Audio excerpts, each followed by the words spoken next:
Oduu teenya jalqabaatiin daldaltoota seeraan ala fayyadaman irratti tarkaanfiin akka fudhatamu qaamolee seeraatiif dirqamni kennameera jedhan Ministeerri Muummee Itoophiyaa Abiyyi Ahmad. Bulchaan Itoophiyaa daldaltoota seeraan alaa guyyaa har'aa akeekkachiisan. Gabaasa bal'aa dhageessu.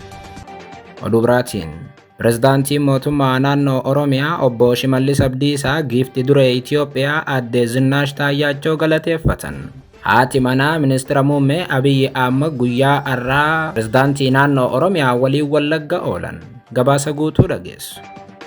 Oduu biraatiin barattoonni aanaa dharraa 400 ol qorumsaaf yuunivarsiitii Salaalee turan maatiitti deebifamuun isaanii ibsame. Barattoonni kun sababa rakkoo nageenyaatiin yoo xiqqaate guyyoottaniif yuunivarsiitii keessatti ugguramanii turan. Akkamiin maatiitti deebi'uu danda'anii? Gabaasa guutuu dhageessu.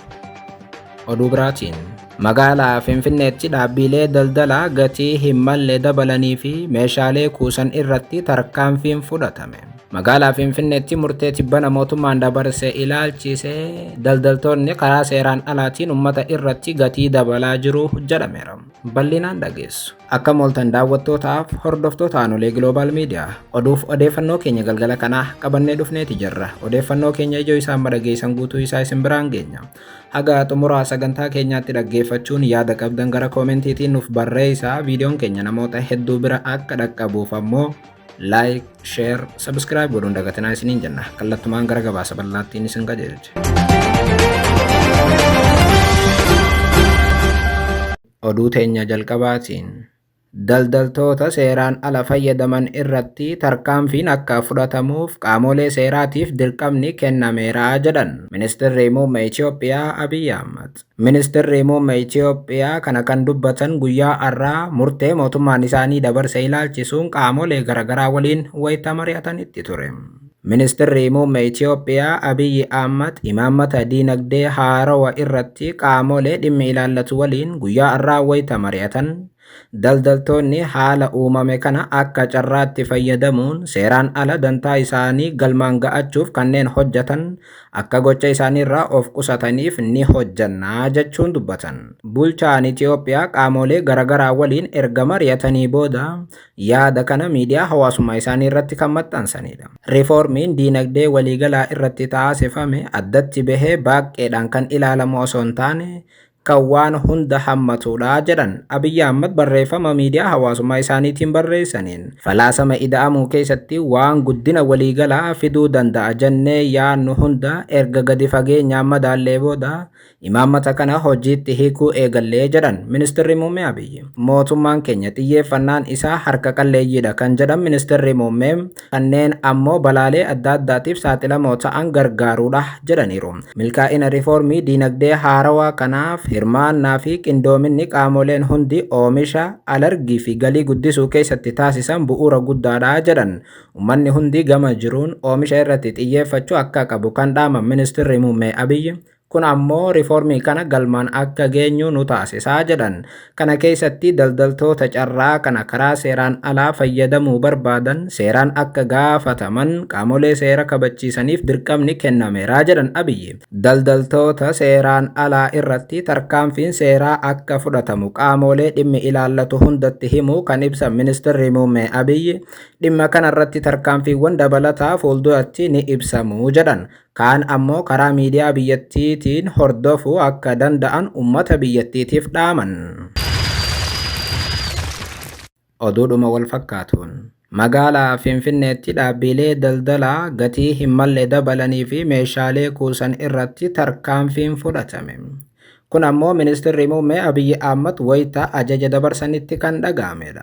Itoophiyaatti torbaan kanarraa eegalee imaammata bulchiinsa sharafa alaa haarawaa hojiirra ooluu hordofee dhaabbileen daldalaa 71 meeshaalee irratti gatii hin mallee fi yeroo isaa kan hin eegne dabalan akkasumas ammoo meeshaalee qaban kan kuusan irratti tarkaanfii fudhachuu biiroon daldalaa magaalaa Finfinnee ibseeti jira.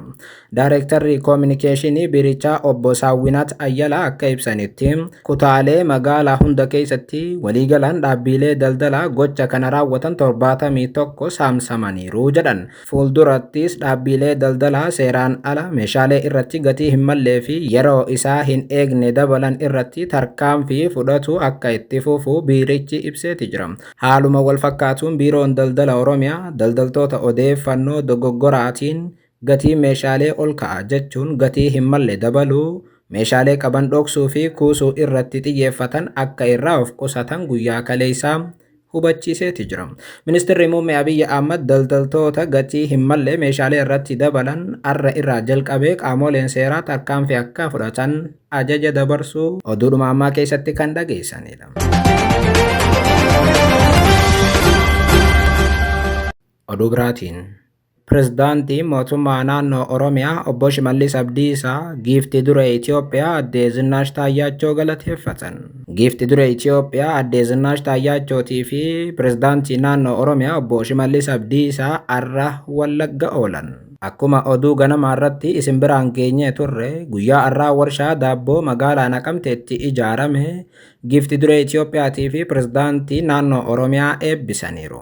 Warshaan daabboo kun waajjira giiftii dureetiin kan ijaaramedha jedhameera. Sagantaa eebbichaa irratti argamuun haasawaa kan taasisanii fi keessummaa kabajaa kan ta'an giiftii dureen Itoophiyaa aadde Zinaash Taayyaachoo qabeenyi har'a asitti ijaarame kun kan keessani waan ta'eef kunuunfadhaa jechuun hawaasa magaalaa Naqamteetii fi naannoo isheetiif dhaaman.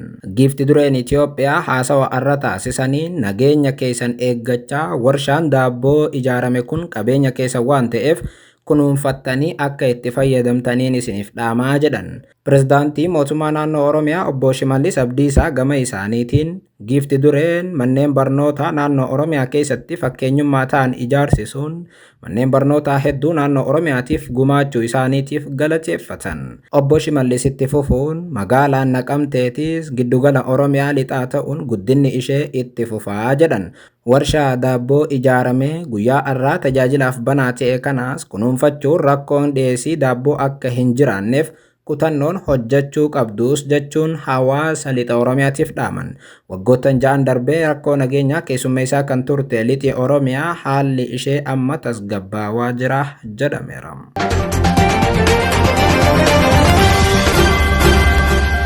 Oduu itti aanuun barattoonni aanaadharraa 400 ol qorumsaaf yuunivarsiitii Salaalee turan maatiitti deebifaman.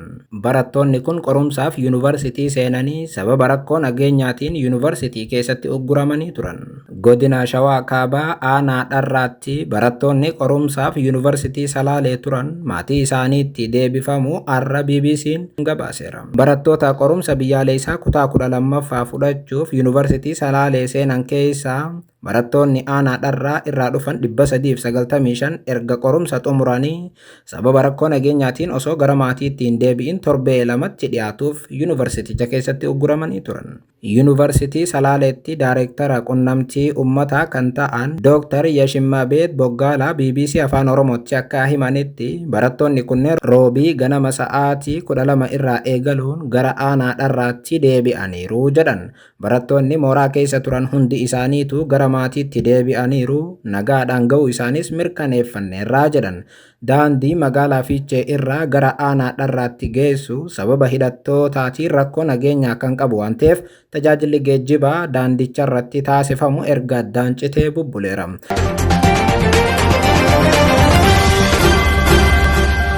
Oduu teenyaa xumuraatiin naannoo Oromiyaatti barattoota qormaata kutaa 8ffaa fudhatan keessaa parsantiin 73 ol darbuun isaanii ibsame.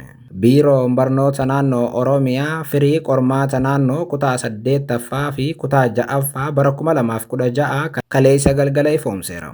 Barattoota qormaata naannoo kutaa 8ffaa bara 2016 fudhatan keessaa parsantiin 73.11 darbuu biirichi har'a beeksiseera. Barattoota qormaaticha fudhatan 500,000 fi 39,000 fi 874 keessaa barattoonni 300,000 fi 94 fi 693 qabxii darbiinsaa galmeessuun gara daree itti aanutti darbuu biirichi eereeti jira. Haaluma wal fakkaatuun barattoota qormaata kutaa 6ffaa fudhatan 500,000 fi 3,726 keessaa barattoonni 400,000 fi 8,476 yookaan parsantiin 81.6 darbuu biirichi ibseeti jira. Kanneen milkooftan baga milkooftan, kan hin milkaa'in irra deebiin akka milkooftan hawwii keenya. Yeroo gaarii qabaadhaa.